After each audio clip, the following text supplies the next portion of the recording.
Mo Marcus, man. How is y'all feeling, man? Hey, man. Hey, I want to talk about something, man.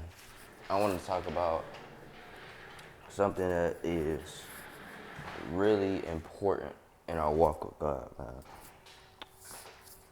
Bro, I think this is one of the hardest things I had to learn so far, other than as far as fighting my flesh, spiritual warfare, everything like that. The two things I had to learn to stop, or not necessarily stop doing, but one is stop doing and one is to do, is to stop being prideful, you know what I'm saying? And I'm not, 100% pride free, you know what I'm saying? I ain't perfect. I'm still working, God's still working on me. But I've learned so much with humbling myself, for one. And two, I've learned so much with being vulnerable. And when I say being vulnerable, I mean to first God, right?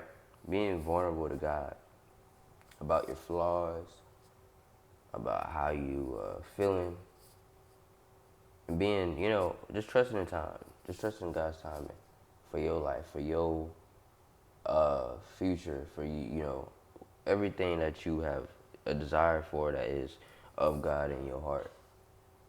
Trust that God will bring it to life, right? So I want to share that being vulnerable is a good thing. Being vulnerable is your strength. Because if you don't open up to God, right? Not just God, people around you, your loved ones, about the struggles you face, the mental challenges that you go through, and you just go through it alone, thinking, and that's pride either way, thinking you strong enough. I had to realize, dog, I'm not strong enough to be on social media. I'm not strong enough to talk to certain people. Not at least right now. You know what I'm saying? Maybe in the future. But right now, I had to be vulnerable with myself and say, hey, I'm not strong enough to be doing such things.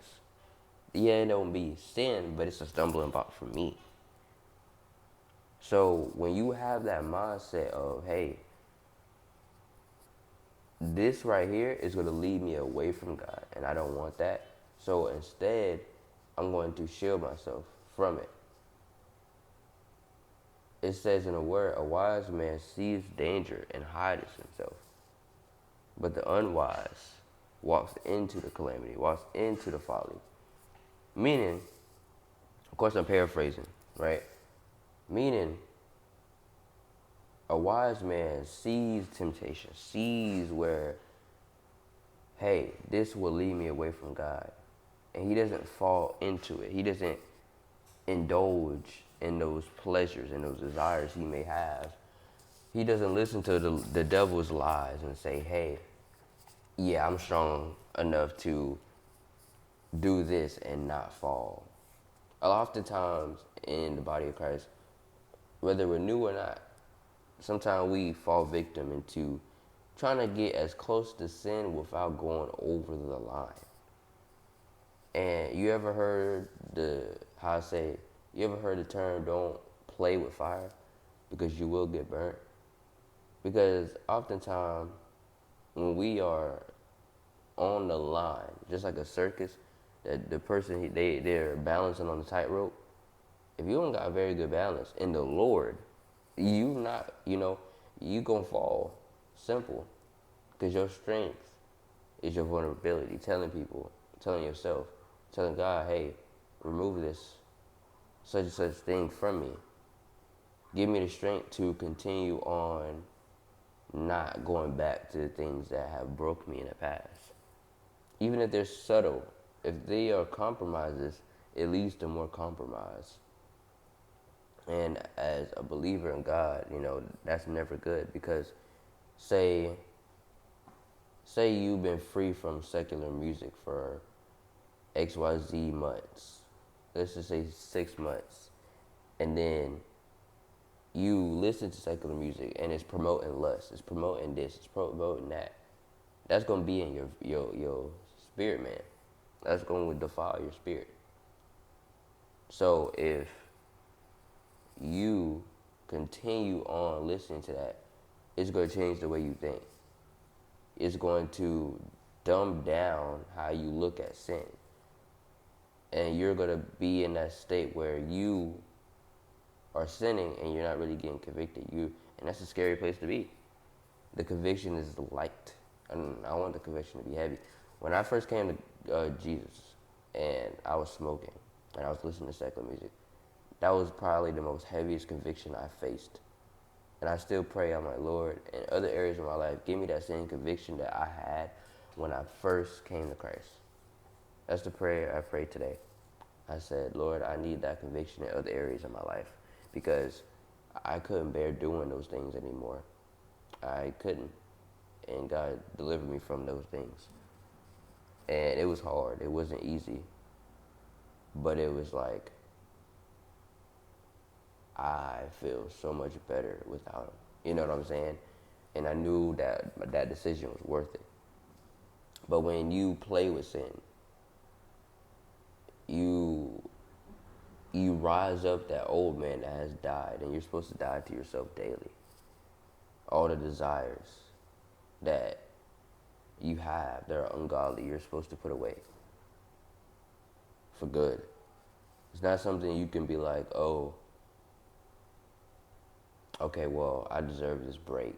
I've been going this long. No, because the moment you open that door again, the moment you think, hey, I'm good,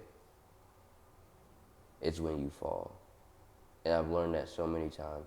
The moment you think that, hey, I can handle this, and don't ever get the big head thinking you can handle it without God. You know what I'm saying? That's the moment you fall. And then you go be sitting there like feeling convicted, feeling down, feeling depressed. For what?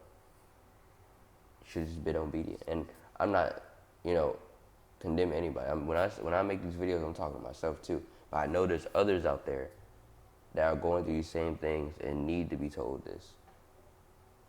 So I just want to encourage y'all, man. Close all open doors and keep them closed. I don't care if you gotta put locks on your apps. I don't care if you gotta forget your password to certain things. I don't care if you have to delete certain things. I don't care if you have to be alone for a while. Do whatever it takes to flee from sin.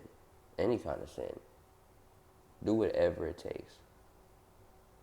See, we are running a race, right? And we're being chased by sin constantly. You gotta understand, you can never allow lust to catch up with you, or any demonic force, any sinful act to catch up with you. You always gotta be ahead of the curve, and you can't be ahead of the curve without God. Simple. You can't.